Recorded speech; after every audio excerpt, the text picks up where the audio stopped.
دانتوں میں کسی کی تکلیف ہو جائے روزے کی حالت میں، اور دانتوں پر یا داڑھوں پر اس کو دوا لگانے کی ضرورت پیش آ جائے، تو اول تو اس کا اہتمام کر لے کہ بھئی مغرب کے بعد، افطاری کے بعد اگر دوا لگا سکتا تو وہ کرے۔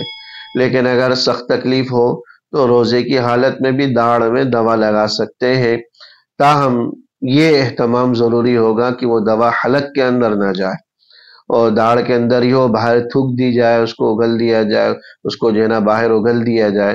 اگر دوا حلق میں جائے تھوڑی سی ہی کیوں نہ ہو تو روزہ ٹوٹ جائے گا۔ جب تک وہ حلق میں ہے یا باہر نکال دیا اس کو تو روزے میں کوئی فرق نہیں پڑے گا، روزے میں کسی بھی قسم کی کوئی کراہت نہیں ہوگی۔ لہذا روزے کی حالت میں داڑھ میں دوا لگائی جا سکتی ہے، تاہم اس کا اہتمام ضروری ہے کہ وہ دوا حلق میں نہ جائے۔ حلق میں اگر دوا جائے گی تو روزہ آپ کا فاسد ہو جائے گا، اس روزے کی قضا کرنی پڑے گی۔